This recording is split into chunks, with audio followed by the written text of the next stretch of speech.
Oi, oi, tudo bem? Eu sou o professor Danilo Cruz, voluntário aqui do canal, e este é o nosso estudo semanal da série Sabedoria do Evangelho de Carlos Torres Pastorino. Nós estamos no 5º volume e esse capítulo se chama Maria e Marta, quando a gente vai ter a chance de conversar sobre esse diálogo esplêndido com Jesus, com marcantes consequências para as nossas reflexões. Por isso, eu decidi deixar esse capítulo sozinho, sem colocar ele comutado com outro capítulo que seja maior ou que seja diferente. Eu julgo que o conteúdo desse capítulo justifica essa decisão. Então, por isso, o nosso vídeo hoje é um pouco mais curto do que o habitual. Vamos ao texto. Então, levando em conta aquela perspectiva de seguir o que Pastorino apresenta no texto, ele vai lá no Evangelho de Lucas, no capítulo 10, versículos de 38 a 42, quando Lucas diz assim: E aconteceu que na ida deles entrou numa aldeia e certa mulher de nome Marta recebeu-o na casa dela.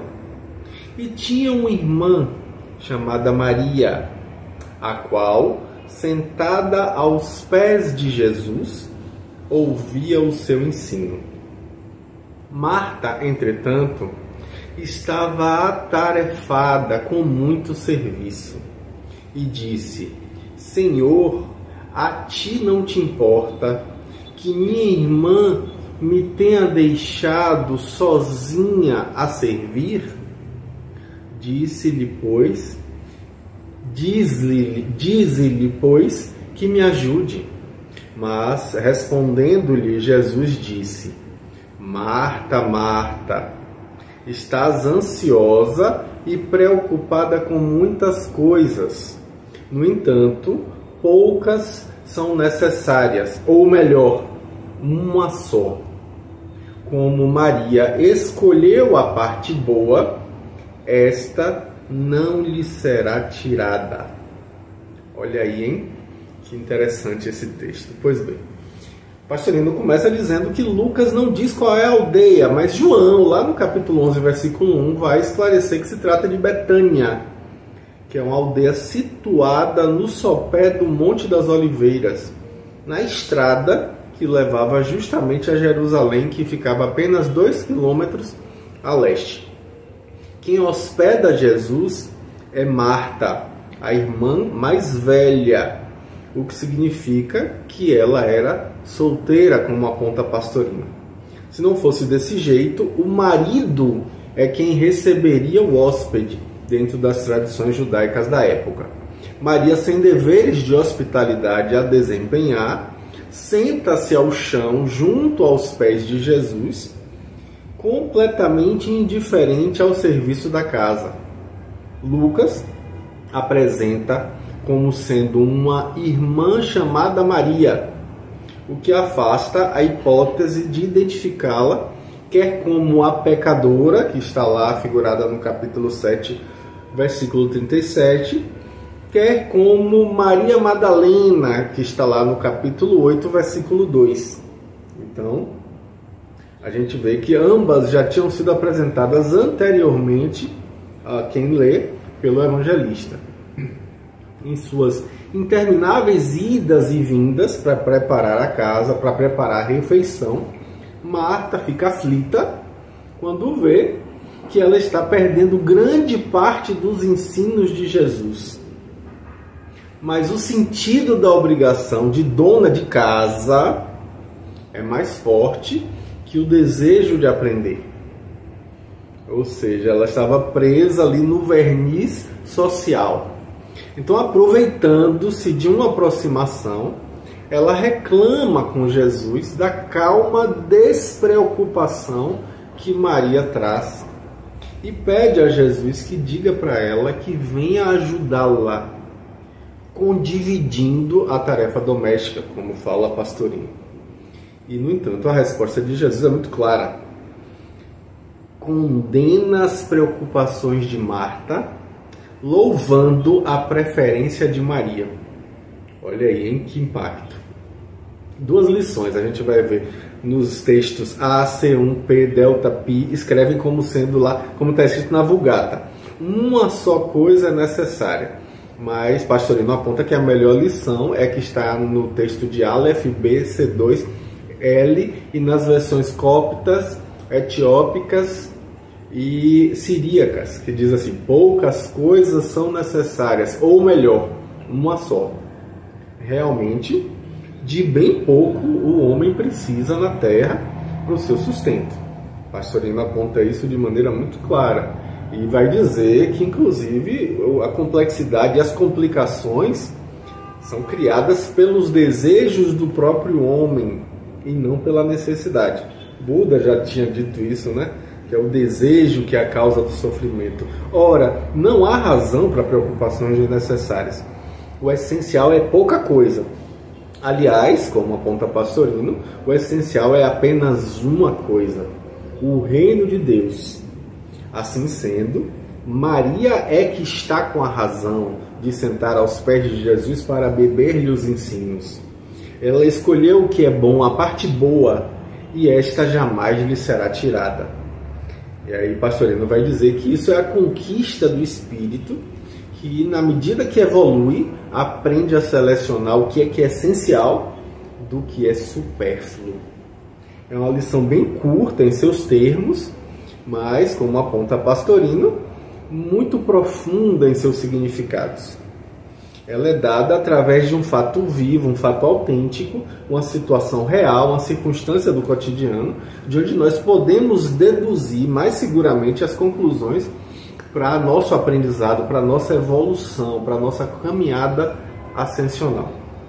Então, a primeira lição, muito bem compreendida por todo mundo, é: a vida contemplativa apresenta realmente uma superioridade incontestável em relação à vida do cotidiano, que é classificada por exclusão como a parte não boa, digamos assim. Que a parte boa é a parte espiritual, a parte não boa é do cotidiano. Então observemos que Jesus não se refere à primeira dizendo que é a melhor. Ele não compara um bem menor a outro maior, não. Ele diz taxativamente a parte boa, se opondo a uma parte má. E aí a gente vê que a vida ativa do cotidiano a que se refere o mestre é precisamente a de atender ao necessitado, já que Marta estava, na verdade, preparando atarefadamente alimentos para o próprio Jesus, o hóspede amorosamente tratado. E, obviamente, para as pessoas que ali estavam com Jesus, ou por causa de Jesus. Mas a lição mais profunda nos ensina uma coisa diferente. O hóspede divino de todos nós está caminhando conosco na ida do antissistema para o sistema, como fala Pastorino tantas vezes citando Pietro Baldi. Nessa viagem, permanece hospedado, recebido em nossa casa, e a dona da casa, que é o significado da palavra Marta, olha que interessante, faz todas as honras ao ilustre Senhor. Portanto, se trata de uma criatura que já atingiu um elevado grau evolutivo, que já compreendeu a sublimidade daquele que habita em sua casa. Acontece, porém, como fala Pastorino, que essa dona de casa, a personagem, vive atarefada, vive preocupada com os afazeres do mundo, ao passo que a individualidade, sentada aos pés do mestre, procura manter-se em contato permanente com o mestre. A queixa da personagem não se faz esperar. Quer trazer para a sua companhia a individualidade, fazendo com que essa individualidade baixe suas vibrações para mergulhar no azáfama externo, na bagunça das coisas materiais, e como o Pastorino coloca, da bagunça inútil, né? Então recorre ao mestre, este alertando-a para o sem valor dessas coisas, garante a permanência de Maria, a exaltada ou a extática, em seu êxtase maravilhoso, né? Então a contemplação é a parte boa da vida. Jamais a ação divina afastará um espírito de sua união plena. As tentações materiais, as tentações terrenas poderão pretender influir para afastar da união, mas do lado divino jamais vai provir uma iniciativa dessa natureza. Aí Pastorino disse que as crenças terrenas de que a caridade material sobreleva e vale mais que a contemplação podem acabar iludindo as criaturas imaturas. Mas os que já sentiram a presença do Mestre sabem que mais vale um minuto de unificação com o Cristo interno que uma vida inteira de agitação caritativa. Olha que fala interessante, hein? Pois bem, aí Pastorino continua dizendo: então a criatura evoluída, o ser iniciado no processo de iluminação, mesmo quando precisa desdobrar-se em atividades externas, só o faz com o espírito sentado aos pés do seu apaixonado amor. Olha aí, hein? Como nós vemos, essa é uma lição bastante prática para nos ensinar a manter os dois lados em equilíbrio. Olha aí, hein? Que importante. Embora sejam bem distintos um do outro.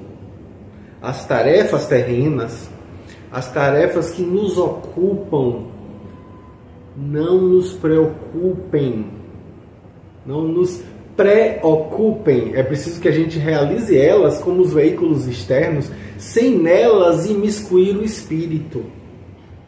O espírito deve permanecer na contemplação e na união divina. É preciso agir com as mãos e meditar com o coração. Andar com os pés do corpo, enquanto que o espírito permanece ali sentado a conversar com um amigo celeste, com um amigo sublime, como fala Pastorino. É preciso que a gente aprenda a olhar as coisas com os olhos físicos, mas mantendo o olhar do espírito preso às belezas do amor. É preciso que a gente aprenda a raciocinar com o intelecto, mas sempre deixando a mente contemplar o amado, o amor do amado, como fala Pastorino. E Lucas, o evangelista, soube perfeitamente estabelecer aí a sequência, dando-nos essa lição, logo a seguir a do samaritano, como que prendendo ali uma coisa a outra. Olha aí, o samaritano e depois vem essa de Maria e Marta. Estão presas. É preciso que a gente se alerte de que o atendimento ao próximo, embora necessário, essencial, sublimador, não deve nos afastar de modo algum do ambiente místico, da contemplação, de podermos buscar beber dessa fonte fecunda que é o Cristo interior. Olha que aprendizado interessante, hein? Olha que perspectiva diferenciada. Olha aí, a caridade é essencial, mas a gente precisa estar sempre vinculado a estar ali aos pés do Cristo, bebendo dos seus ensinamentos. Muito interessante, né? Pois bem, semana que vem a gente volta a se ver. Grande abraço.